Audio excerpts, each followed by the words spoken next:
네, 안녕하세요. 네, 반갑습니다. 오늘 산업특강 해주실 김동혁 박사님께서는 카이스트 윤성희 교수님 연구실에서 전사학부 윤성희 교수님 연구실에서 석사 박사 학위를 받으셨고요. 주로 로보틱스 필드에서 플래닝 관련된, 패스 플래닝, 모션 플래닝 관련 연구를 계속 하셨고, 로보틱스 분야의 우수 학술 대회, 이크라라든지 아이로스, 그리고 여러 우수 저널에서 자세 논문을 발표하신 아주 훌륭한 연구를 하셨습니다. 그리고 지금은 배달의 민족 로보틱스 랩이 아니라 로보틱스 랩 안에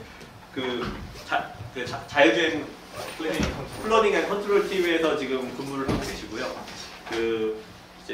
관련된 로보틱스 관련된 연구를 꾸준히 하고 계십니다. 네, 박수로 환영해 주시면 감사합니다. 안녕하세요. 마이크 사용 안 해도 괜찮겠죠? 마이크 하면 괜히 울리고 그럴까봐. 저희 안 교수님이 소개해 주신 것처럼 저는 이제 우한 형제들, 배달의 민족 서비스를 운영하고 있는 우한 형제들의 로보틱스 랩 조직이 있습니다. 거기서 이제 플래닝 앤 컨트롤 팀을 이끌고 있고요. 그래서 오늘 제가 사실 학부생분들 대상으로 세미나는 처음인 것 같아요. 재미가 있으실지는 모르겠는데 재미가 있길 바라면서 저희가 이제 회사에서 선물로 학생분들께 드리려고 책을 주셨어요. 네, 요즘 우한 AI 개발이라고 되어 있는데, 네, 제가 중간중간에 아마 퀴즈를 내고 혹은 어떻게든 책을 드리고 가려고 합니다. 제가 듣기로는 여기 조교분이 슬라이드를 사전에 공유해 주셨다고 했는데 다들 보셨나요 혹시? 슬라이드를 혹시 보고 오셨나요? 슬라이드를 보고 오신 분이 계신가요? 아무도 안 계신가요? 다행이에요. 왜냐면 퀴즈에 다 슬라이드에 있었거든요. 그래서 네, 오히려 다행이에요. 바로 시작을 해보겠습니다. 네. 그래서 저희 발표 주제는 우리는 어떤 문제를 어떻게 푸는가, 이게 주제입니다. 그래서 저희가 이제 로보틱스 조직이라고 하면 아마 여러분들이 보신 이런 거 아마 아실 거예요. 서빅 로봇이죠. 많은 분들이 이쪽을 저희가 개발하고 있다고 오해를 하셔서 보통 제가 슬라이드 첫 장에 들어갔습니다. 실제로 여기 보시면 상상도 좀 떨어지만 여기 배달의 민족이 써있긴 하거든요. 이 배달의 민족은 자회사에서 개발을 하고 있고, 저희는 이제 우한 직소, 실직소 형태로 존재하는 연구 조직이고요. 저희가 이런 건 하진 않고, 저희는 실제로 실외에서 음식이나 푸드나 비마트 아시죠? 그런 생필품 같은 걸 배달하는 로봇을, 실외주행 로봇을 개발하고 있습니다. 그래서 여러분들 중에 보셨을 수도 있는데요. 저희가 강남 노년 지역에서는 기타 서비스를 현재 운영 중에 있습니다. 길 가다가 보실 수도 있습니다. 그런데 이런 문제들을 사실 여러분들이 생소하시진 않을 것 같아요. 왜냐하면 오른쪽에서 보실 수 있는 것처럼 다양한 글로벌 기업들이 무인차를 이미 개발하고 있죠. 웨이모라거나 지금은 하는지 안 하는지 모르겠지만 GM 크루즈도 있었고, 한국에도 몇 개 기업이 있어요. 호리타 같은 데서 자율버스를 운행한 적도 있고, 한국에도 활발하게 다양한 스타트업에서 무인차를 개발하고 있는데, 실제로 무인 배달 로봇도 많은 곳에서 개발을 하고 있어요. 여러분들은 생소하실 수 있지만 뉴빌리티라는 기업도 있고, 또 글로벌 기업 중에도 AV라인이라는 다양한 기업들이 배달 로봇에 또 뛰어들고 있어요. 오히려 무인차보다 늦게 뛰어들고 있는데도 불구하고 많은 회사들이 이쪽에 집중을 한 이유는 이제 이게 좀 더 현실적으로 무인화가 더 빨리 도래할 수 있다는 그런 분석이 있었기 때문이라고 저는 생각을 합니다. 기본적으로 무인차 기술이 당연히 개발이 되었기 때문에 이런 조그만, 그리고 뭔가 훨씬 더 간단해 보이는 로봇을 운영하는 게 알려진 문제고, 당연히 알려진 많은 솔루션을 적용하면 풀 수 있다고 많이들 생각을 하시는데요. 일단 이런 걸 볼 수 있을 것 같아요. 저희 문제가 분명히 쉬운 부분이 있죠. 첫째로 속도가 현저히 느려요. 이 속도가 느리다는 것은 하드웨어의 제약도 있지만 법적으로 속도가 제한이 돼 있어요. 저희 로봇이 작아 보이지만 무게가 거의 100kg 가까이 돼서 무게에 따른 차등적인 속도 제한이 걸려 있어요, 법적으로.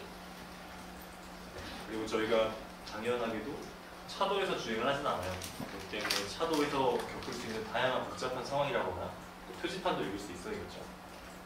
그런 것도 저희는 하지 않아도 된다. 그런 장점이랄까요? 저희 문제를 쉽게 만드는 데 많은 요소가 있습니다. 그런데 실제로 저희 회사에도 무인차 회사에서 오신 분들이 많이 계세요. 왜냐면 기존에 무인 배달 로봇을 경험이 많은 분 당연히 없었기 때문에 그분들도 이제 와서 문제를 풀다 보니까 저희 문제가 훨씬 더 어렵다는 걸 조금씩 느끼고 있어요. 첫째로는 리소스가 제약이 크죠. 하드웨어가 작기도 하고요. 그럼 당연히 컴퓨팅 파워가 약할 거고 배터리도 작을 수밖에 없고 그리고 이 하드웨어는 저는 하드웨어를 하지 않지만 하드웨어 같은 건 크면 그것 자체가 이제 공간 자체가 리소스가 돼요. 센서를 배치한다거나 좀 더 이렇게 직접 하라고 해야 될까요? 좁은 공간에 뭔가를 때려 넣지 않아도 되는데 저희 로봇은 작다 보니까 심지어 로봇만 작은 게 아니죠. 음식을 씹으려면 공간이 커야 되고 그 공간을 빼고 나면 정말 공간이 더 없어요. 공간에서 여러 가지 장치를 넣기 위해서 하드웨어는 제가 훨씬 많고 당연히 그로부터 소프트웨어도 훨씬 더 적은 연산량으로 무인 주행을 해야 하기 때문에 훨씬 더 챌린징한 문제입니다. 그리고 오른쪽에 간단히 예로 있는데요. 이제 보통 사람들이 걸을 때 우측 통행을 하죠. 네, 우측 통행을 하죠. 그런 게 뭐 특별히 법으로 정해진 건 아니지만 사회적인 약속이잖아요. 어떻게 보면 물론 내가 애초에 좌측 통행하고 있었으면 그 문제가 없는데 애매하게 올 때 서로 피해간다면 우측 통행을 따르는 게 뭔가 좀 더 자연스러운 움직임을 만들 수 있어서 그런 측면도 저희가 고려를 해야 됩니다. 저희는 차도에서 동작하는 게 아니라 현재 법적으로는 인도에서 보행자 지위를 갖고 주행을 할 수 있기 때문에 그런 또 제약을 고려해야 됩니다. 제 생각에는 이 다음 슬라이드가 퀴즈인 것 같거든요. 저는 표시를 남겼는데 표시가 안 뜨네요. 네, 그리고 저희 문제를 정말 어렵게 하는 이유가 하나 있는데요. 이 퀴즈입니다. 여러분들 책에 관심이 없을 수 있지만 여러분들이 발표에 집중을 시키기 위해서 저희가 푸는 문제가 일반 무인차보다 어려운 정말 문제를 어렵게 만드는 아주 중요한 환경이 하나 있어요. 저희 로봇이 맞닥뜨릴 수 있는 환경 중에 정말 어렵게 저희 문제를 만드는 요소가 있는데 그 혹시 뭔지 예측하실 수 있는 분 계신가요? 네. 그 불법 주차나 아니면은 방향도로처럼 주행에 제한이 되는 부분이 불법 주차 그 다음 뭐죠? 혹시 이면도로인가요? 너무 정확합니다. 이 슬라이드가 맞는지 모르겠는데 맞네요. 네. 이면도로 환경입니다. 이면도로란 용어를 아시네요. 이거 어떻게 아시죠? 죄송합니다. 다음 장을 봐버렸습니다. 슬라이드 보셨나요? 네. 그래도 나중에 책을 듣도록 하겠습니다. 네. 이면도로라는 이제 명칭으로 부르는데 이면도로는 정의를 하자면 차도긴 해요. 차도긴 한데 보행자가 다니는 인도와 구분이 따로 되어 있지 않아서 누구나 다니는 그런 곳이죠. 이런 곳은 기본적으로 불법 주차도 장난이 아니고요. 그냥 장난이 아니에요. 온갖 상황이 다 발생을 할 수 있고 또 이게 보통은 골목에 위치해 있잖아요. 그렇게 되면은 주차 공간을 따로 확보하지 않은 건물들은 차가 희한하게 주차되는 경우도 있고 혹은 갑자기 거기서 주차된 차가 움직일 수도 있고요. 그럼 정말 저희가 푸는 문제 중에 90%는 여기에 집중되어 있다고 저도 물어갈 정도로 이면도로 문제를 푸는 게 정말 어렵습니다.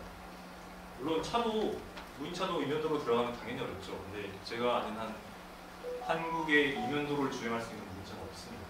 정말 어려운 행동입니다. 또 때에 따라서 저희가 아무래도 자동차이긴 작다 보니까 양보를 해야 될 때도 있고요. 그런 어려움이 있습니다. 제가 듣기로 여기 계신 분들이 소프트웨어과랑 인공지능학과 두 개 분리되는 건가요? 네. 그래서 로봇에 대해서 모르시는 분들이 있을까봐 딱 한 장만 넣었고요. 저희가 로봇이 동작하는 방식을 살펴보면 첫 번째로 이제 각종 센서, 카메라나 라이다 같은 센서를 이용해서 뭐가 어디 있고 내가 어디 있는지 일단 알아야겠죠. 그게 첫 번째고요. 사람 같은 경우에는 귀로도 들을 수 있고 눈으로 보고 내가 어디 있고 장애물이 어디 있는지 파악을 하게 되죠. 그 다음에는 이제 플래닝을 하겠죠. 내가 어떻게 움직여야겠다. 그 다음에 실제로 그 계획한 대로 움직이는 것도 당연히 중요하죠. 여러분들도 뭐 계획한 대로 움직이지 않을 때가 많잖아요. 계획은 이렇게 했는데 실제로 해봤더니 어렵다거나. 그래서 이런 세 가지 스텝을 사이클을 돌면서 스탑, 오픈하고 엑스하고 사이클을 돌면서 로봇이 동작을 합니다. 그리고 저는 앞서 말씀드린 대로 플래닝의 컨트롤 팀이 있기 때문에 오늘 플래닝 관련해서만 주로 설명을 드릴 예정입니다. 네. 본격적으로 재미가 없어지는데요. 모션 혹은 패스 플래닝이라고 이제 부릅니다. 저희는. 그런데 이게 상당히 옛날부터 잘 정의된 분야 중 하나인데, 물론 옛날이니까 뭐 여러 이유가 있었겠지만 여러 분야에서 서로 발전을 하다 보니까 용어에 대한 약간 이 차이가 있을 수 있어요. 그래서 위키피디아를 따라서 정의를 갖고 왔고요. 기본적으로 이 문제는 내가 현재 있는 위치에서 목적지까지 가는 밸리데이션이 따로 나와 있지 않지만 이 컴퓨테이션들의 시퀀스를 계산하는 거다라고 정의가 돼 있어요. 그러니까 단순히 생각하면 로봇이 여기서 저기까지 가는데 상태들의 이제 시퀀스가 있을 거잖아요. 그것들을 쭉 찾아내는 게 저희가 푸는 문제입니다. 이건 제가 놓고 보니까 재미가 너무 없는데 저 컴퓨테이션이 뭔지만 그냥 간단하게 설명하면 그냥 로봇의 상태예요. 여기 밑줄 친 부분만 보면 이제 옛날에는 물론 로봇 같은 게 형태가 다양하지 않았기 때문에 보시면 이 논문 자체가 1983년도에 나온 논문이죠. 정말로 됐죠. 로봇의 포지션이랑 오리엔테이션, 바라보고 있는 방향을 점으로 표현한 공간이 이제 컴퓨테이션 스페이스고, 여기서 이제 컴퓨테이션은 로봇의 상태를 그냥 표현한다고 생각을 하시면 될 것 같아요. 별 용어는 아니고 그런 컨셉을 갖고 있습니다. 네, 그래서 여러분들이 이제 모션 플래닝은 사실 저희가 뭘 하는지 미리 설명을 드렸기 때문에 좀 더, 그리고 요즘은 세월이 흘렀기 때문에 친숙할 수 있지만 실제로 산업에서 어떤 형태로 쓰이는지를 좀 더 살펴보면요. 지금 왼쪽 상단에 같은 경우에 공장에서 차량 같은 걸 조립하는 뭐라고 할까요? 매니플레이터 로봇 팔 같은 거죠. 물론 얘네들이 좀 성격이 많이 다르죠. 고정돼 있고 동일한 동작을 반복하면서, 물론 센서를 갖고 있죠. 정확하게 조립을 해야 되니까 그런 걸 하는 에서 또 플래닝이 당연히 활용이 되고요. 그리고 상단 가운데 있는 뭐 구글의 우미차 당연히 대표적인 플래닝 기법을 사용하는 분야죠. 그리고 요즘 가구에서 볼 수 있는 청소 로봇도 당연히 친숙하고, 아마존에서 열심히 하고 있는 드론 배달 같은 것도 당연히 하고 있고, 그리고 이제 여기서 약간 의외일 수 있는데요.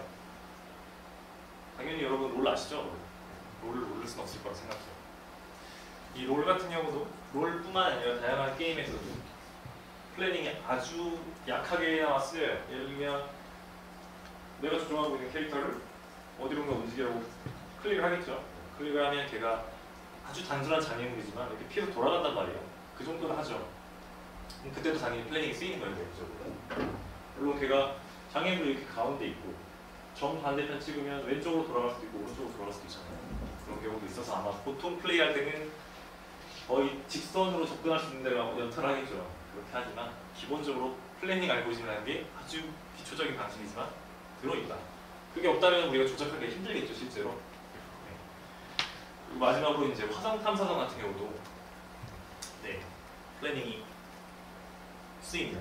그런데 이쪽은 목적이랑 환경이 좀 다르죠. 저희가 예를 들면 화성 탐사선이라고 치면은 통신하는 딜레이가 심각합니다. 한 수십 분 단위로 걸리기 때문에 사람이 조작을 한다는 게 불가능하죠, 기본적으로. 그렇기 때문에 플래닝도 쓰이고 있습니다. 그리고 이제 최신 뉴스들, 산업계에서 뭐가 어떻게 돌아가는지 좀 살펴보면 여러분들 중에 관심 많으신 분들은 알겠지만 GM에서 이제 크루즈라는 로보택시를 런칭했는데 어디였죠? 어디였지 기억이 안 나지만 사고 난 뒤로 뭐 법적으로 운행 자격을 박탈당했죠. 그래서 작년 말에 셧다운을 했죠. 그런데 사실 올해 8월에 다시 한다고 또 뉴스가 나오긴 했어요. 그만큼 중요도가 있다는 거겠죠.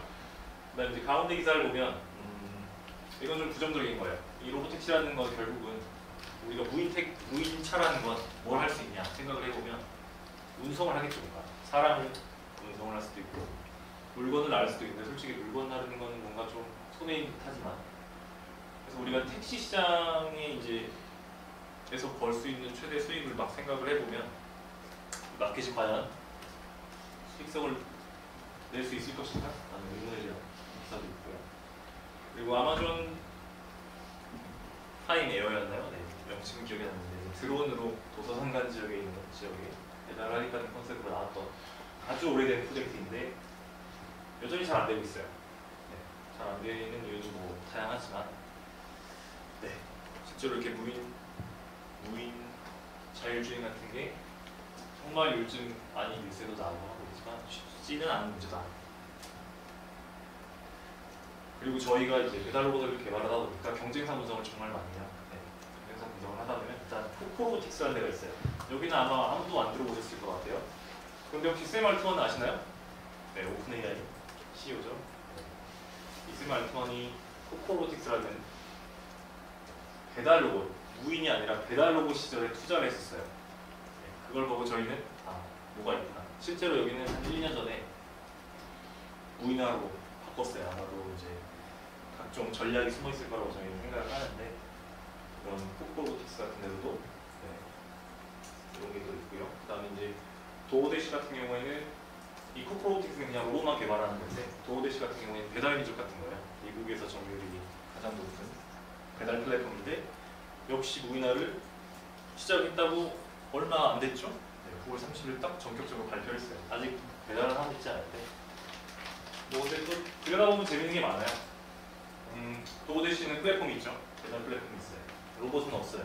그래서 코코로틱스랑 같이 협업을 했었죠. 그러다가 아, 이렇게 하면 되겠네. 그래서 코코로틱스 딱 내치고 자체 개발을 하서 그런 흐름이긴 해요. 슬프지만 그런 흐름이 있습니다. 네, 그리고 이 배달 로봇도 기술도 중요한데 법적인 허들도 상당히 높았어요. 그런데 여기 보시면 23년, 24년 점점 기준이 완화되면서 점점 더 뭔가 쉬워지게 되었죠. 예전에는 아예 베타 서비스를 할 수도 없을 정도로 법이 엄격했는데 지금 많은 부분이 워낙 완화가 돼서 네, 저희도 베타 서비스를 하고 있고요. 네, 이쪽에서 이제 생각을 해보면 우리가 성공을 하려면 당연히 좋은 그리고 내가 풀고자 하는 문제에 맞는 기술을 갖춰야 돼요. 그런데 그 기술을 언제 풀 것이 그 기술로 그 문제를 언제 풀 것이냐도 상당히 중요해요. 일단 이 아카데미아 학계랑 산업계에서의 차이가 좀 있어요. 학계에서는 막 각종 좋은 논문도 쏟아지죠. 논문도 쏟아지고 논문만 보면 장난 아니네 라고 싶을 수 있는데 실제로 이걸 적용해봤더니 논문 스푼만 한 10밖에 안 되는 거죠. 이게 실제로 돌아가기 위해서 만들어야 될 정말 많은 엔지니어링 90을 다 차지해야 되는 상황이기도 하고 또 좋은 기술이 있어도 비용이 당연히 중요하죠. 저희가 뭐 로봇, 배달 로봇을 하나 만든다고 치면 한 대를 만들어야 해요. 한 대를 만들면 비쌀 수밖에 없어요. 네. 당연히 비쌀 수밖에 없어요. 예를 들면 여러분들이 뭔가 갖고 싶은 물건이 있는데 어딘가에 이제 의뢰해서 하나 만들어주세요 하면 당연히 비쌀 수밖에 없는데 이게 그 시장이 커지고 또 저희가 양산을 하게 되면 대량으로 이제 발주를 하게 되면 가격이 급격하게 떨어지거든요. 그래서 그 시장에서 우리가 가진 기술로 문제를 풀 때 그 비용도 점점 서서히 낮아지겠죠. 그 분야가 점점 확장이 된다면 그런 것도 고려를 해야 되고 그다음 이제 사회가 받아들일 수 있는가 이것도 정말 중요한 문제예요. 네. 예를 들면 저희 배달 로봇이 엘리베이터에 탔어요. 엘리베이터에 타 있는데 갑자기 배달 로봇이 들어와요. 불편하겠죠. 불편할 수밖에 없어요. 그런 것도 있고 혹은 이런 것도 있죠. 거기 기본적으로 카메라 같은 게 다 장착이 되어 있거든요. 그럼 뭐 혹시 제가 뭔가를 개인정보를 저장하는 건 아닐까? 그런 데서도 싫어할 수도 있고 혹은 길을 가다가 배달 로봇이 조금 멍청하게 움직이면 불편할 수도 있죠. 네. 그런 데서 또 사회적으로 납득이 안 별로 용인할 수 없는 형태의 움직임을 하거나 아니면 너무 잘 움직이더라도 솔직히 거부감을 느낄 수 있어요. 그래서 이런 것들이 잘 되어야 저희가 성공을 할 수 있다. 혹시 이 학생분 말고 슬라이드 미리 보신 분 또 계신가요? 네, 혹시 미리 보셨다면 좀 참아주시기 바랍니다. 네. 그 다음 슬라이드에 이제 제가 퀴즈가 또 있는데요. 슬라이드 넘기면 사진이 나옵니다. 사진, 인물 사진이 나오는데 그분이 누군지를 손을 들지 않고 그냥 이름을 바로 외쳐주세요. 손을 들면서. 네. 자, 넘기겠습니다. 짠. 제프 힌트입니다. 나와봤습니다. 혹시 학과가 어떻게 되시죠? 소프트웨어. 그러네요. 인공지능학과 아니시네요. 충분히 폐가 있습니다. 네, 제프 힌트 교수님인데 이분은 이제 저희가 여러분들이 머신러닝을 하면 사실 머신러닝은 딥러닝이고 딥러닝에서 쓰는 건 뉴럴넷이고 인공신경망에서 아티피셜이라고 붙어있죠. 그걸 이제 처음으로 학문적으로 만드신 분이죠. 네. 그리고 노벨 물리학상을 작년인가 받으셨어요. 근데 이분이 박사학위 논문으로 그 주제로 쓴 게 70년대인가 그래요. 이분 거의 80세거든요. 네. 그리고 노벨상을 참고로 살아있을 때만 받을 수 있어요. 그래서 이분이 만약 그 엄청난 혁명적인 정말 엄청난 논문을 썼는데 그 기술이 엔비디아 같은 GPU를 가속 장치가 없었다면 빛을 발할 수가 없겠죠. 이분은 이제 노벨상을 받을 수도 없는 상태에 이를 수 있어서 기술이 있어도 그걸 받쳐주는 뭔가가 갖춰지지 않으면 빛을 발하기 힘들다. 그런 설명을 드리려고 했습니다. 책 하나가 또 빠졌고요.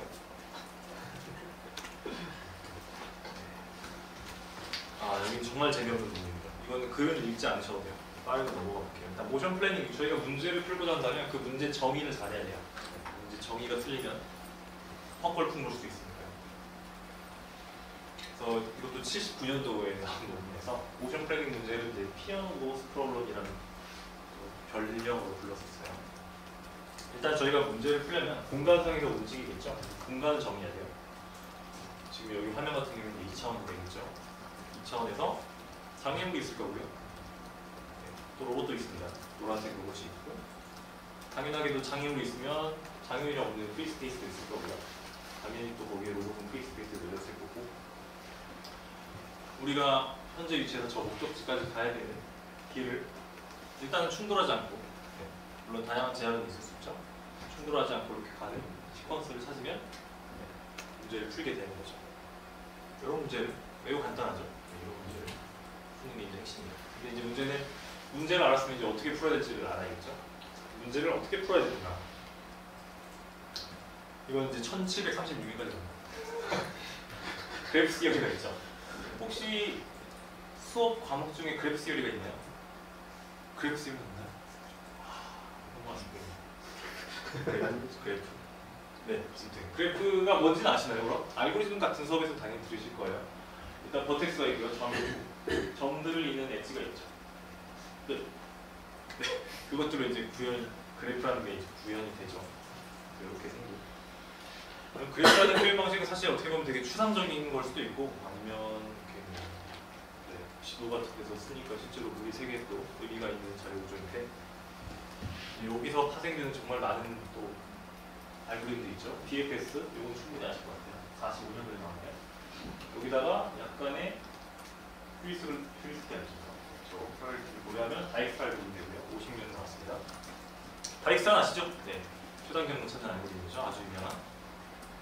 그다음에 여기다 또 휴리스틱을 좀 더 붙이면 A스타가 나오고 68년도네요. 그다음에도 사실 이 계통의 연구는 계속 되고 있었어요. 네. 94년도 해서 지금도 누군가는 이걸 연구를 하고 있을 거예요. 네. 연구를 하고 있는데 이제 이런 게 있어요.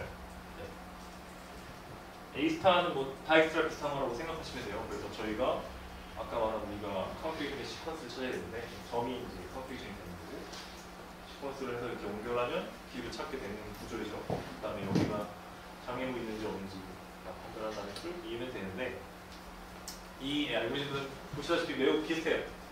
A스타는 이 셀들이 있으면 중점이 이제 컨피규레이션인 거고 이렇게 연결이 되어 있고요. 필드 디스타 같은 경우에는 차이를 아실 수 있겠죠. 이 컨피규레이션이 중앙이 아니라 이렇게 셀의 경계에 걸려있는 형태로 구현이 되어 있죠. 그다음에 마지막에 있는 하이브리드 디스타 같은 경우에 그냥 임의 위치에 컨피규레이션이 놓여 있어요. 네.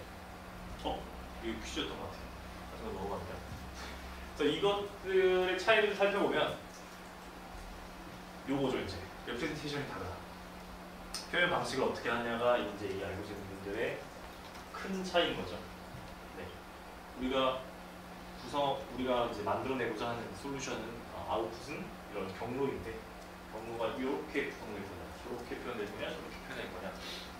네. 이 리프레젠테이션에 따라서 그거에 따라 알고리즘 설계가 되고 또 동작을 하겠죠. 그래서 오늘의 발표의 주제는 사실 이게 가장 핵심입니다. 아까 나왔던 거 다시 나왔죠? 네, 다시 나왔어요. 복귀해 봅시다. 포지션이랑 오리엔테이션을 점 하나로 만드는 공간 라고 하면은 뭐 그냥 그런가 보다 할 수 있는데 이게 하나의 표현인 거죠. 어떻게 보면 우리가 사고하는 방식을 좀 바꾸는 그런 것 중 하나인데 이런 그림을 보시면 XY 2차원 공간에 장애물이 하나 있고요. 로봇이 하나 있어요. 그럼 이 로봇이 회전을 할 수 있다고 치면 얘가 이 친구의 이제 자유 공간, 충돌하지 않고 위치할 수 있는 공간이 어떻게 생겼을까 해보면 이런 식으로 XY 2차원 공간 그대로 있고요. 위쪽으로 회전축이 있는 거죠. 네. 상상이 되시죠? 네. 이 공간에서는 점 하나로서 이 로봇의 상태가 표현이 되는 거예요. 그래서 이 로봇을 여기다 갖다 놓으면 충돌이 났겠죠? 여기 있으면 충돌이 난다. 회전해서 이렇게 세워두면 충돌한다고.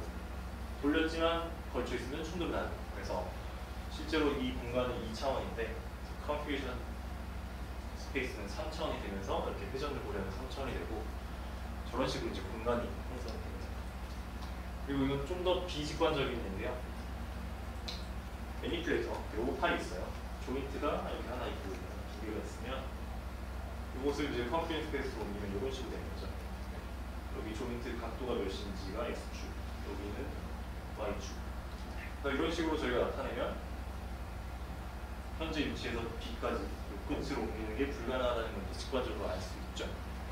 물론 표현이 이렇게 됐지만 실제로 컴퓨터상에서 이걸 어떻게 표현할지는 또 다른 문제지만 이런 식으로 이제 문제를 표현을 하게 되면 이 컴퓨테이션 스페이스라는 개념으로 표현을 하면 여기서 이제 알고리즘들이 파생이 되는 거죠. 네. 표현을 하는 게 첫 번째다. 뭐 이런 말들이 많죠. 축구 같은 경우에 뭐 중원을 지배한다가 경기를 지배한다. 농구는 리바운드를 제압한다. 어쩌고 그다음에 기술은 표준을 정한 사람이 이제 이긴다. 이런 표현도 있어요. 그만큼 이제 리프레젠테이션은 정말로 이제 우리가 문제를 풀 때 가장 중요한 것 중에 하나입니다. 그래서 이제 저희가 모션의 패스 플래닝 분야에서 굵직할 만한 것들을 짚어보면 이런 것들이 많이 있어요. 일단 로봇 같은 경우도 아까 뭐 포지션 오리엔테이션을 점으로 만든다고 했는데 비현실적이죠. 왜냐면 로봇은 부피가 있는데 뭐 점으로 하면 어떻게 뭐가 풀리겠어요. 그래서 로봇을 동그랗게 취급을 하고 그 반지름만큼을 장애물에 붙여버리면 우리 로봇은 점이 되겠죠.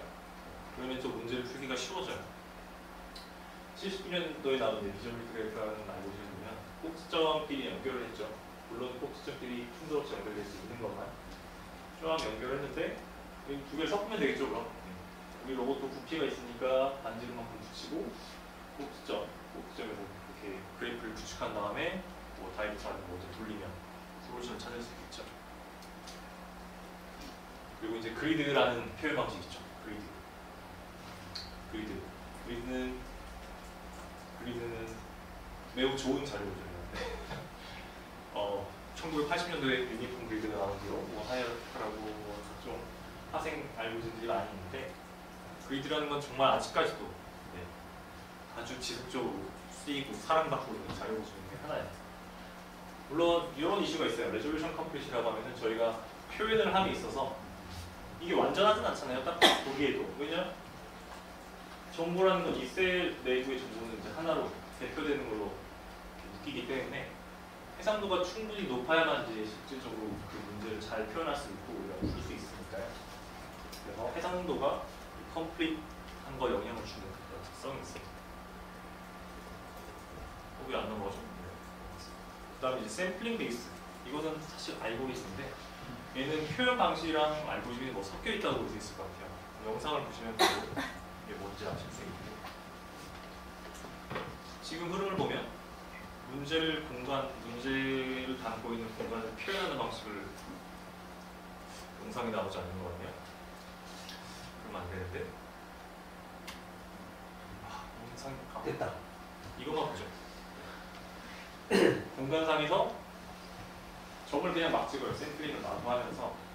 왜 재생이 안 되죠? 상상을 합시다. 점을 막 찍어요. 점을 찍으면서 가까운 점들끼리 엣지를 연결하고 그러면 이제 하나의 거대한 트리가 아니더라도 그래프가 구축이 되겠죠? 이게 재생이 안 되나요? 하지만 상상할 수 있습니다. 얘가 점점 커지는 거죠. 그러면서 공간을 가득 메우게 될 거예요. 그렇게 되면 우리는 이제 정보를 찾을 수 있는 건데 다시 한번 누르면 될 것 같아요. 네, 아쉽군요. 네, 공간을 점점 메우게 되는데 이거는 사실상 길 찾기를 하는데 표현 방식 자체를 이제 런타임에 동시에 그래프 자체를 만들어 나가면서 문제를 한 번에 푸는 그런 방식이라고 볼 수 있어요. 그래서 딱 보기에도 샘플링은 기본적으로 랜덤이죠. 랜덤을 그냥 찍다 보니까 확률적으로 컴플리트하죠 이제. 네, 이제는 이것은 확률적으로만 길을 찾을 수 있는 거기 때문에 그런 식으로 특징을 설명할 수 있고요. 그리고 또 다양한 알고리즘들도 현재까지도 파생되고 있습니다. 네, 그리고 옵티미제이션 베이스드. 여기도 정말 옛날부터 다양한 알고리즘이 있죠. 이거는 설명을 어떻게 해드려야 되나?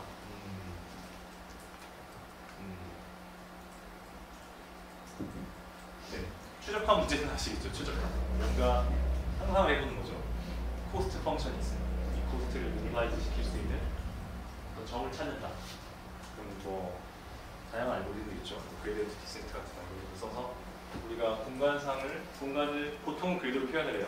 뭐 방법은 다양할 수 있지만 그리고 여기서 코스트라는 걸 정의하는 거죠. 예를 들면 장애물 가까이 경로가 만들어지면 위험할 수도 있고 충돌을 하니까 장애물에 가까이 가서 코스트를 높이고 또 경로가 너무 돌아가도 안 되겠죠. 그래서 경로가 길어지는 걸 막기 위한 또 코스트를 부여하고 그렇게 이제 복잡하게 코스트가 중첩된 공간상에서 우리가 최적화를 올리면 여기가 지금 시간축이죠. 빨간색 이 문제는 보통 이니셜 솔루션이 있어요.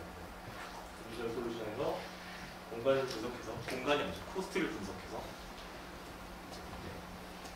그레이디언트의 방향을 보고 점점 최적화를 보려고 수렴시키는 거죠. 파란색으로 그럴싸한 경로가 나오도록 만드는 방식의 알고리즘입니다.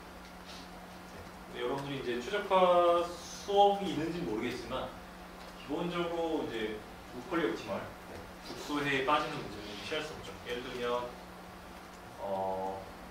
사실 머신러닝도 똑같죠. 머신러닝 기본적으로 로컬 옵티멀이죠. 네, 아무튼 여러 방식의 알고리즘도 있었고 또 전통적으로 이런 분야도 또 있어요. 이쪽은 아예 문제를 푸는 방식을 좀 바꿨어요. 이런 데는 보면 하나의 경로를 만들잖아요. 시퀀스를 만든다고 아까 정의했죠. 근데 이쪽은 사실 전산 쪽이 살짝 전산 쪽이긴 한데 약간 좀 더 기계 쪽에 가까운 분야에서 많이 했던 것 같아요. 오션 플래닝 문제 자체를 경로를 만드는 게 아니라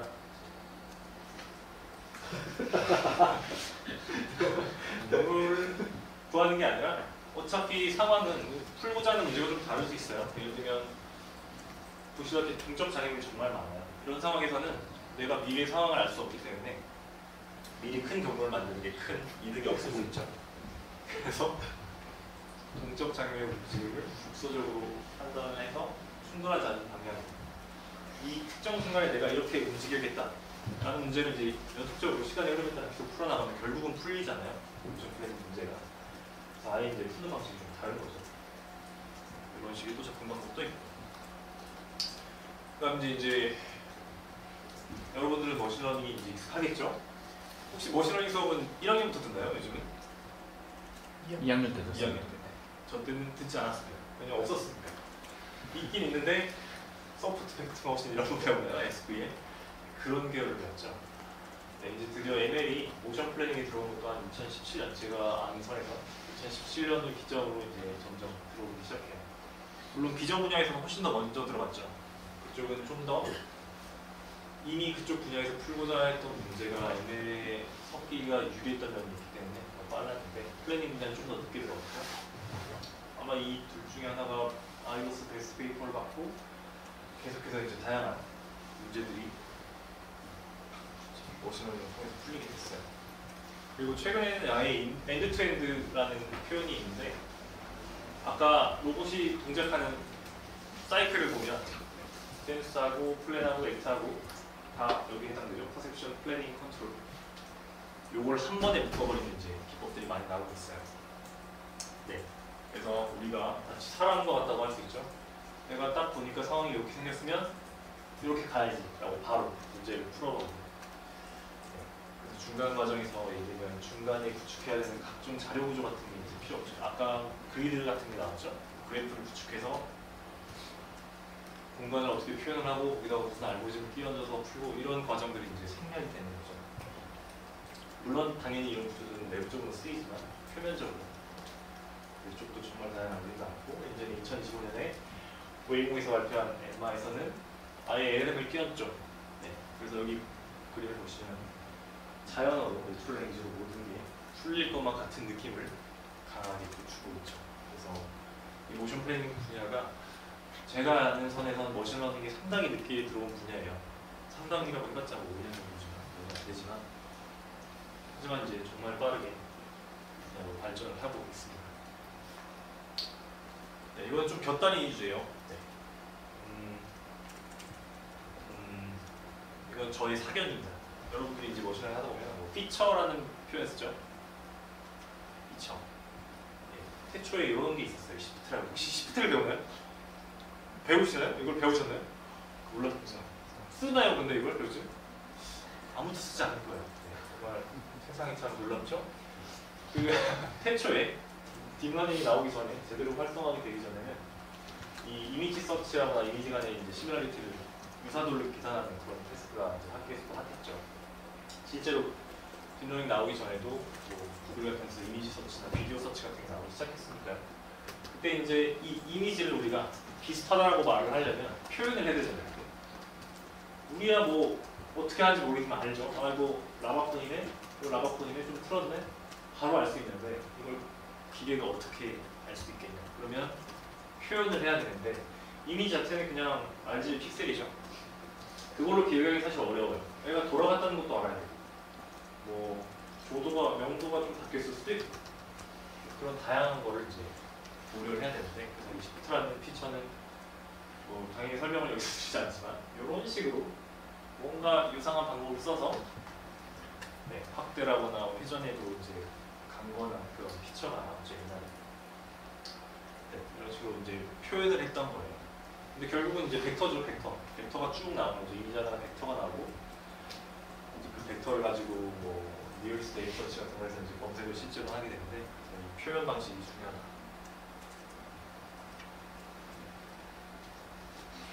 그래서 뭐 이런 것도 똑같은 거죠. 네, 표현을 어떻게 했는가. 이것도 이렇게 뭐 다양한 문장들을 유사도로 묶어낸 거고 이거는 무슨 뭐죠? 엠리스트인가요? 정말 기초적인 거죠? 요즘도 쓰이겠죠? 네, 숫자 손으로 쓴 거, 클래시피케이션 하는 거 이런 것도 이제 내부적으로는 다 효율적인 레프레젠테이션을 찾아서 그걸로 이제 표현을 한 다음에 우리가 분류를 할 수 있게 되는 거죠.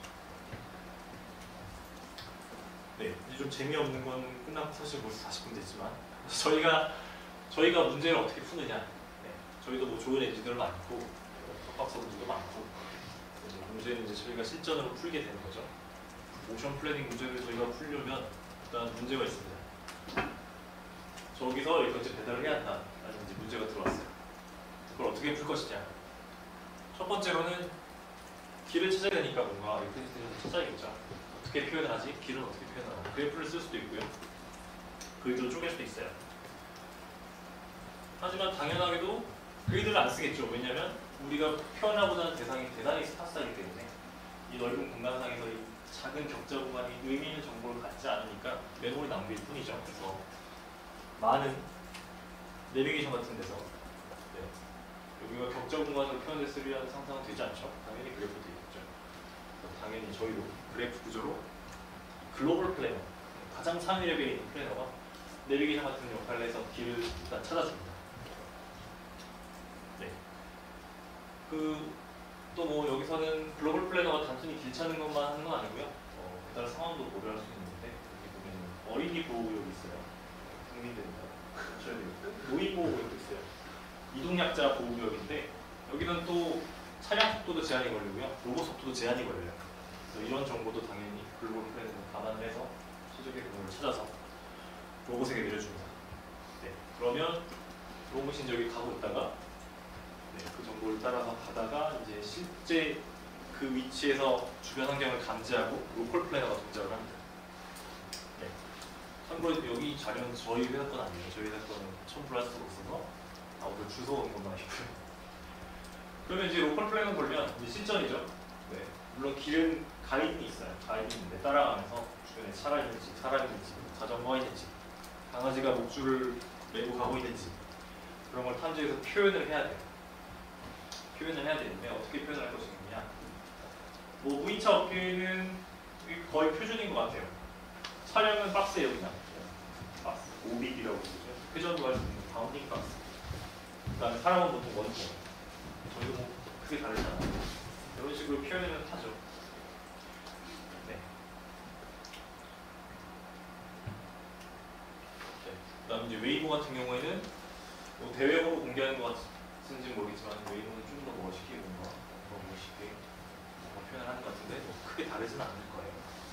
그래서 우리가 문제를 푼다면 네, 어떻게 이 공간을 표현할지 우리가 풀고자 하는 문제는 모션 플래닝이니까 공간상에서 우리 움직임을 계산하는 거니까 어떻게 표현을 할지를 일단 많은 고민을 저희도 하고 있고요. 또 여기서 나타나지 않았지만 저희는 환경이 좀 달라요. 예를 들면 솔직히 여기서 강아지 목줄 맨 사람을 만날 확률이 많지 않아요. 네, 차량에서 그런 경우도 더 있을 거예요. 근데 저희는 강아지랑 사람이 떨어져 있으면 거기에 목줄이 있을 수 있죠. 그럼 목줄 어떻게 표현할 거지? 완전 또 이상한 문제죠. 그 다음에 여기는 도로 상황이라는 건 도로에 싱크홀이 있으면 모르겠지만 보통 도로에 뭔가 유의미한 게 있진 않아요. 근데 저희는 배달 로봇이 바퀴도 작아요. 바퀴도 작기 때문에 피곤한 것 중에 하나는 이제 인도에 턱이 있어요. 네. 턱이 있으면 그걸 단차를 감지하고 표현을 해야 되고 그렇다 보니까 그에 맞는 표현 방식을 찾아야겠죠. 저희도 이제 처음에 조직이 설립되고 표현 방식이 한번 바뀐 적이 있어요. 바뀌면 큰 변경이죠. 그런 걸 겪기도 했고요. 네, 이런 거죠. 네. 우리가 차가 아니니까 더 뭔가 이렇게 상한 것들을 표현하는 게 많아요. 여기 인도, 심지어 자전거 도로도 가면 안 된대요. 자전거 도로도 가면 안 돼요. 그다음에 뭐 하수구, 매널 뚜껑이죠. 매널 뚜껑 뭐 별 문제 없을 것 같죠? 그런데 문제가 된 적이 한 번 있어요. 매널 뚜껑이 덜컹거려가지고. 그럼 최대한 피하고. 배수구 있죠, 배수구? 하수에 나는 거 아니에요? 배수구도 보면 별이 있어요. 거기 바퀴 빠지면 또 피곤해져요. 그럼 또 그런 데가 있어요. 왜 그럴까? 참 피곤하지만. 심지어 뭐죠? 가로수, 나무 뿌리가 이렇게 튀어나왔죠. 뭐 별의별 이렇게 다 있습니다. 그래서 우리가 동적 장애를 어떻게 표현할지, 점적 장애를 어떻게 표현할지, 바닥에 있는 걸 어떻게 표현할지, 어떻게 표현하는 게 가장 최적일지 많은 고민을 하고 있어을 그다음에 이제 표현을 하는 것도 이제 당연히 중요한데 이제 실전에서 문제를 풀어야죠. 표현만 하면 그거는 뭐 문제가 풀리지 않는 거니까요. 그럼 이제 로컬 플래너도 제가 이제 설명드린 다양한 기법들이 많아요. 물론 여기서 ML 기법은 좀 얻는 느낌이라고 하잖아요. ML만으로 풀 수는 없어요. 네, 문제를 ML만으로 풀 수 없고 다양한 게 섞여서 예를 들면 제가 아까 2017년도에 나온 베스트 페이퍼 같은 경우에는 리액션 베이스를 기반으로 ML을 적용한 거고 또 아까 엔드-투-엔드 모델을 만들었죠. 그 중에 또 하나는 옵티미션 베이스를 기반으로 ML을 얻죠. 그래서 ML만으로 뭔가를 푼다? 이런 건 뭐 아니면 사람이 많은 데서는 또 뭐가 적합할지 아니면 이렇게 횡하면 또 우리 접근 공정이 바뀔 수도 있죠. 예를 들면 한국의 상황은 또 특수하잖아요. 근데 미국에서 로봇 배달 업체가 문제를 풀려고 왔더니 한국이랑 상황이 다르면 저희랑 다른 접근법을 취하고 있을 수도 있어요. 네. 그래서 저희도 뭐 처음에는 무인차 하시던 분들이 뭐 이렇게 하면 되는 거 아닌가? 그랬더니 네, 그렇지 않죠. 생각했죠. 그래서 어쩔 수 없이 배달봇이 그렇게 작진 않아요. 작지도 않고 비켜주기가 어려울 수도 있고 별의별 상황들이 참 많습니다. 네, 그래서 45분 딱 맞췄는데요. 결론입니다. 여러분들이 아직은 학생이지만 문제를 분명히 많은 문제들을 풀게 될 거예요. 네, 문제를 풀게 되는데 그게 뭐 그냥 알고리즘 문제면 표현이라고 할 게 없죠. 알고리즘 방식을 결정하는 것도 문제라고 문제일 수 있는데 현실 세계에서 존재하는 정말 의미 있는 문제를 풀려면 표현을 하는 방법을 정말 중요하게 생각을 해야 됩니다. 네. 표현하는 방법이 달라지면 네, 좋은 표현 있죠. 그 딥러닝 쪽에 옛날에 되게 바이블 같은 유명한 책이 있어요. 거기서의 한 구절로 제가 기억을 하는데 어떤 문제가 주어졌을 때 걔를 표현하는 방법에 따라서 그 문제를 푸는 난이도가 달라진다. 그런 표현이었던 것 같아요. 그만큼 뭐 무슨 알고리즘을 쓰면 되지 라고 당연히 처음에 생각했지만 문제가 어떻게 표현되어 있는지를 먼저 고민을 해보고 문제를 풀어야 정말 우리가 효율적으로 문제를 풀 수 있다. 이런 말씀을 드리면서 네. 이건 그냥 의뢰하는 거예요. 여러분들 학생이라도 그리고 저희는 학생은 뽑지 않죠. 학생은 뽑지 않습니다. 어떻게 되다 보니까 세상이 이렇게 되었어요. 뭐 아무튼 대학원을 꼭 가시라는 건 아닌데 이제 분야가 좀 깊어지면 네, 분명히 이제 많은 지식을 요구하고 그러다 보니까 뭐 저희가 그렇게 하는데 옛날에는 되게 포지션이 많았어요. 그래서 되게 많았는데 저희가 조직이 어느 정도 궤도에 올라있고 필요한 사람을 더 뽑다 보니까 포지션이 많이 열려있진 않지만 여러분들이 졸업을 하는 시점에도 뭐 석박사를 졸업한 시점에도 저희 회사가 살아있다면 많은 포지션들이 열려있을 거예요. 혹은 길 가다가 저희 로봇을 보시면 반갑게 인사해 주시고요. 이것을 끝으로 발표를 마치겠습니다. 감사합니다. 저희 책이 3개 남아서 이걸 어떻게 해야 되나? 물론 질문을 받습니다. 질문을 받겠습니다. 참고로 그 질문이 꼭 이거랑 관련되지 않고 배달의 민족에 대한 것도 어느 정도 답변 드릴 수 있고요. 전반적인 로봇 회사 복지가 어때요? 이런 것도 좋습니다. 아무 질문. 네. 그 배달을 하면은 네. 현실적으로 계단을 오를 일도 있고 아, 그럴 텐데 결국 최종 목표는 뭐 진화된 로봇을 만들어서 그런 것까지 다 할 수 있게 만드는 건지 궁금합니다. 네, 중요한 질문이죠. 계단. 사실 계단을 올라서 배달을 할 경우도 있지만 전 질문을 보시고 오겠습니다. 잠시. 네, 일단 뭐 계단을 올라야 할 수도 있죠. 저희가 계단이라는 상황, 환경을 극복해야 될 수도 있는데요. 저희가 개발한 거에 하나만 얹으면 계단도 갈 수 있다고 생각해요. 물론 하드웨어적으로는 큰 변경이 필요한데 모션 플래닝 관점에서 이제 로코모션 다리로 동작하는 것만 얹으면 됩니다. 그래서 저희가 큰 변경은 아닌 것 같아요. 네, 그렇죠. 근데 뭐 이건 좀 다른 얘기일 수 있지만 다리로 다리 달린 로봇이 배달을 한다. 4족보행, 2족보행은 쉽지 않겠죠? 그럼 거기도 분명히 많은 단점이 있어요. 네, 단점이 있고 그 논문에서는 4족보행으로 많이 결과를 보여줘요. 우리 이렇게 엔드투엔드로 학습해서 플랜을 했다. 그래서 4족보행 로봇이 나와요. 멋있죠? 페인시의 로봇이. 근데 실전에서 아무도 그렇게 대단을 아직은 안 해요. 다 이유가 있는 거죠.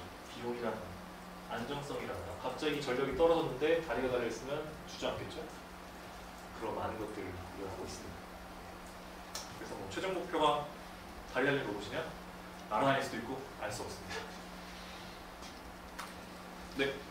그 제가 요즘 그 미국 갔을 때 그 자율주행 택시 이런 거 봤었는데 그 뭔가 약간 회사 입장이 어떤지 모르겠어요. 사용자 입장에서는 그냥 택시를 타는 것이랑 그냥 자율주행 택시를 타는 것에 뭐 가격적인 메리트가 없으면 굳이 이용을 안 할 것 같은데 뭔가 그걸 운영하는 뭐 배달이든 자율주행 택시든 운영하는 회사 입장에서 약간 그런 이익 실현이나 이런 것에 어떻게 되는지 좀 궁금합니다. 네. 무조건 사람보다 싸게 만든 거죠. 그렇기 때문에 시장성이 있다고 판단한 거죠. 네. 네. 아까 슬라이드에서 이제 하기 힘든 이유 중에 그 아카데미랑 인더스트리의 간극을 말씀하셨는데요. 네. 저는 지금 메카니컬 엔지니어링 쪽에서 인턴을 하는데 거기에서는 약간 그 아카데믹한 부분은 좀 파이썬 코드로 된 게 엄청 많아가지고 이런 걸 온디바이스로 서빙하기에 약간 어려움을 많이 느끼고 있는데요. 아무래도 뭐 네이티브 어플리케이션 그런 데에다가 잘 적용할 수 있는 형태가 아니다 보니까 뭐 그런 그런 비슷한 문제가 로보틱스 쪽에 많은가요? 제가 질문을 제대로 이해했다면 일단 그 부분은 저희 문제를 어렵게 하는 게 아니라 성공하려면 어떻게 되냐 라는 시점에서 적정한 기술로 적정한 타이밍에 도전해야 성공한다. 거기 아마 있었던 것 같아요. 사실 네. 네, 기술이 있어도 이게 적용 가능한 수준인가는 네. 약간 얼마나 많은 비용이 있는지에 대해서 네. 말씀하신 거랑 이제 비슷한 예를 한번 들어볼게요. 예를 들면 엄청난 모델이 나왔어요. 이걸 뭔가 저희가 쓰기로 했어요. 결정했어요. 근데 저희는 로봇을 원가 절감하다 보니까 연산량이 그렇게 뛰어났잖아요. 예를 들어 모델 경량화를 들어가겠죠. 그런 이슈가 있을 수 있고 경량을 했더니 성능이 안 나오네 못 쓰는 기술이 될 수도 있고. 네, 이제 모든 게 적정한 기술이 이제 하드웨어가 뒷받침이 되어야 될 수도 있고 그런 많은 고민들이 있죠. 네. 뭐 말씀하신 예도 저희가 겪어 쓸 수도 있고. 네. 그렇죠. 답변이 되는지 잘 모르겠습니다. 겪어 쓸 수도 있고면은 네 알겠습니다. 네. 저는 그 배달하는 로봇이니까 당연히 어려운 부분이 그 배달은 저는 시간이 되게 중요하다고 생각을 했는데 네. 속도 로봇이 좀 속도 자체도 좀 느려서 약간 좀 장점이다라고 하셨는데 그런 쪽은 시간 쓰는 건 괜찮은 건지 약간 제가 너무 개발자 관점으로 아까 장단점이 나왔던 것 같아요. 당연히 사업을 하는 입장에서는 사업팀에서는 배달 속도 생명이죠. 음식이 식는데 네, 중요하죠. 질문이 뭐였을까요? 제가 보고 있었어요. 그래서 뭔가 그런 시간은 약간 고려 대상이 아닌 거였나? 중요하죠. 중요하죠. 이걸 어떻게 답변할지 지금 생각을 해보고 있습니다. 저희가 시간이 중요하다. 빨리 배달을 한다. 사실 드론이 답일 수 있죠. 드론은 그냥 나가면 되죠. 당연히 법적인 장치가 없으면 드론은 못 날릴 거예요. 드론 적고.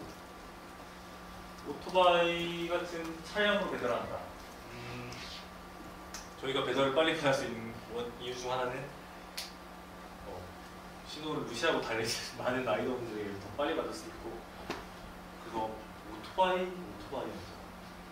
아무튼 그런 특성이 또 있고 저희는 어떻게 보면 당연히 빨리 배달하는 건 정말 중요한 건데 그 정도의 이제 인프라랑 교통 인프라랑 기술이 올라와 있냐? 그 정도는 아닌 것 같아요. 저희도 어떻게 보면 회사다 보니까 이익을 추구해야 되다 보니까 적정한 기술로 적정한 타이밍에 딱 개발을 하는 선이 아마 이런 바퀴달린 로봇이 아닐까 하는 생각을 개인적으로 하고요. 네. 그 뭐 예를 들면 웨이모 같은 경우도 정말 초기에 무이차를 개발했어요. 아시다시피 뭐죠? 바로 파챌린지 같은 거 2009년도 그때 결과물을 가지고 스태프 팀이 와가지고 열심히 개발했는데 벌써 2025년이 됐어요. 정말 엄청난 자금이 들어왔죠. 정말 많은 돈이 들어왔고 이번에도 엄청나게 그 알파벳에서 돈이 다 떼어주고 있는데 당연히 이제 구글이니까 돈이 많으니까 그런 선택을 할 수 있었지 어지간한 경우에는 이제 좋은 기술을 갖고 있어도 좋지 않은 타이밍에 들어가면 돈만 날리고 나갈 수도 있어요. 그렇기 때문에 저희와 같은 작은 회사는 당연히 시간 소중하지만 적정한 솔루션을 택한 거죠. 네. 네, 이런 로봇, 우선 좋은 말씀 감사합니다. 이런 로봇 볼 때마다 미국 같은 경우에는 개인주택이 많아서 가능할 것 같긴 한데 한국에서는 지금 공동연관을 가지고 있는 경우가 대부분이기도 하고 네. 배달의 로봇 특성상 어쨌든 사람의 1m 정도 높이라고 쳤을 때 그 부분을 통과하기도 쉽지 않을 것 같은데 이런 부분에서 현실성이 있다고 생각하시는지 공동연관 다음은 뭐예요? 공동현관이라던가 아니면은 그 단독주택이나 빌라가 모여있는 데 같은 경우에는 주소만으로는 위치를 특정하기 어려운 경우도 많이 있을 텐데 주소만으로 위치를 특정하기 어렵다. 네. 흔히 말하는 달동네 같은 경우는 주소 GPS 주소상으로 봤을 때 예상되는 집 주소가 여러 개일 수도 있고 이런 경우가 있을 것 같습니다. 혹시 그런 경우는 어떻게 해결하는지가 궁금합니다. 일단 공동연관 어렵죠? 팔이 달렸어도 어려울 것 같아요. 카드가 없잖아요. 그러면 사람은 어떻게 하죠? 콜해서 열어주시거나 하는 당연히 쉽지 않죠. 그리고 뭐 공동연관 같은 경우도 아니면 엘리베이터 같은 경우도 무선 통신이 되는 것도 있거든요. 그런 식으로 저희가 협업을 해서 풀 수 있는 문제라고 생각하고 주소 매핑 같은 경우에는 저는 그쪽은 아니지만 다 돼 있다고 생각합니다. 예를 들면 내비게이션, 제가 이제 국민대를 찍고 와요. 국민대를 찍고 오는데 운전해서 오는데 내비게이션은 국민대로 안내해 주는 게 아니죠. 국민대로 차량으로 진입 가능한 진입로를 알려주거든요. 저희가 내부적으로 다 돼 있기 때문에 정말 뭔가 지도 밖에 있는 곳이 아니라면 거기에 진입하고 고객이 바로 오실 수 있는 곳으로 다 돼 있습니다. 그런 거로 돼 있습니다.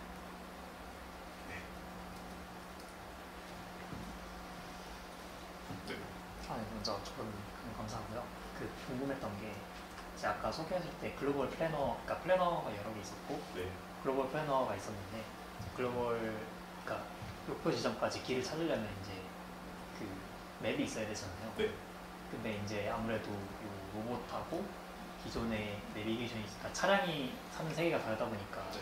그 맵이 뭐랄까요, 맵의 종류라고, 맵의 종류가 되게 다를 것 같고, 네. 뭐 예를 들어 여기는 계단이라든지 뭐 이런 상위물이라든지 그런 좀 더 고밀도의 맵이 필요할 것 같은데, 그런 데이터는 어떻게 수집하고 어떻게 관리하고 또는 뭐 어떻게 어떤 방식으로 하는지 그게 궁금했습니다.